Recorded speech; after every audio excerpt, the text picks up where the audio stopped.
আসসালামু আলাইকুম। যুদ্ধ কি আরো হবে নাকি হবে না?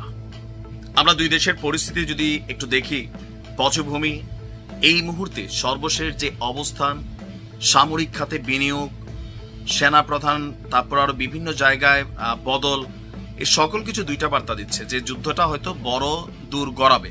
আবার কূটনৈতিক চ্যানেলে বা ধরেন তৃতীয় দেশ এখানে মিডল ম্যান হয়ে যদি কাজ করে, সেই ক্ষেত্রে যুদ্ধটা থেমেও যেতে পারে। তবে আমি যুদ্ধটা থামার পক্ষে। যাই হোক, এখন দুই দেশের জনগণই চাচ্ছে যে আমার দেশ বেশি শক্তিশালী, আমাদের জিনিসপত্র যা আছে সব ভান্ডার উজাড় করে নামাইয়া দেখাও কি আছে, শত্রু দেশকে ভয় দেখাও। এই পরিস্থিতিতে ভারত পাক উত্তেজনার মধ্যেই ভারতীয় নৌবাহিনী সামনে এনেছে এক নতুন যুদ্ধ জাহাজ। যদিও এখনো সমুদ্রে এই যুদ্ধ ছড়িয়ে পড়েনি, তবে আশঙ্কা করছে পুরো মাত্রার যুদ্ধ হলে সেটা আকাশ, স্থল, নৌ তিন পথেই গড়াবে।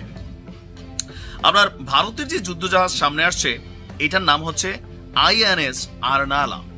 তৈরি করেছে Garden Reach Shipbuilders and Engineers limited.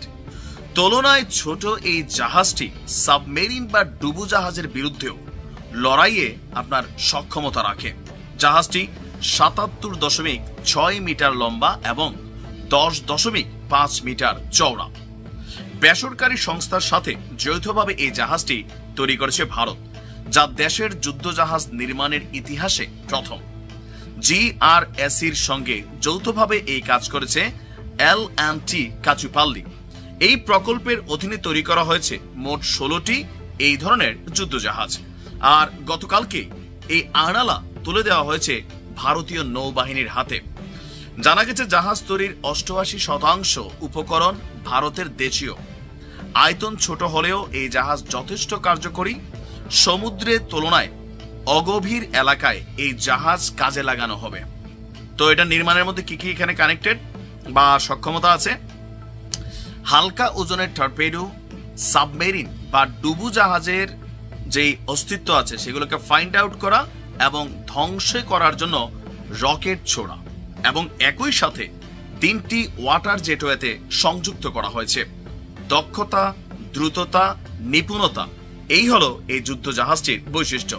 আর ভারত মনে করছে এটা এমন এক সময় আপনার ভারতীয় নৌবাহিনীর হাতে এসে পৌঁছালো যেন ভারতের নৌ সক্ষমতার আরো একটা বহিঃপ্রকাশ সামনে এলো। এমনি তো আমরা জানি নৌ সক্ষমতায় পাকিস্তানের তুলনায় অনেক গুণ এগিয়ে কিন্তু ভারত। বিশেষ করে বিমানবাহী রণতরী পাকিস্তানের নাই, ভারতের সম্ভবত 2টা আছে। তারপর ডুবু জাহাজ বা পারমাণবিক সাবমেরিন এগুলোতেও আপনার ভারত একটু আগানো। আর যেহেতু ভারত বড় দেশ, নৌবাহিনীর যে সেনা সদস্যদের সংখ্যা সেখানেও ভারতের জনসংখ্যা বেশি, তাই সেনা সদস্য বেশি। এছাড়াও যুদ্ধ জাহাজ থেকে শুরু করে আর অনেক দিকে ভারতের সক্ষমতাটাই বেশি। তবে পাকিস্তান কিসের ভিত্তিতে এই লড়াইয়ের মধ্যে জড়াচ্ছে বা তাদের সাহসটা কথা, ওই যে একটা সামরিক সক্ষমতায় ভারত পাকিস্তানের চেয়ে অনেক দূর আগানো হলেও যুদ্ধ যেটা নিয়ে হবে ফাইনালি দেয়ালে পিঠ থেকে গেলে দুই দেশ, সেটা হচ্ছে পারমাণবিক। আর পাকিস্তান কথায় কথায় আপনারা দেখবেন যে দেয়ালে পিঠ থেকে গেলে বা যে কোনো কিছু হলে আমরা পারমাণবিক যুদ্ধে জড়িয়ে যাব, এমনকি পাগলা জাতি জড়াই যাবে, এটাও সত্য। আর ভারত ওই জায়গাটাতেই ভয় পায়, কারণ ভারতের জনসংখ্যা বেশি, একটা এসে পড়লে মানুষ মরবে বেশি। পাকিস্তানের জনসংখ্যা কম, মরবেও কম। আবার থাকে না যে ধরেন একটু ক্যাপাবিলিটি বা ক্যাপাসিটি, সেদিকেও পাকিস্তানের একটু অ্যাগ্রেসিভ মেন্টালিটি আছে।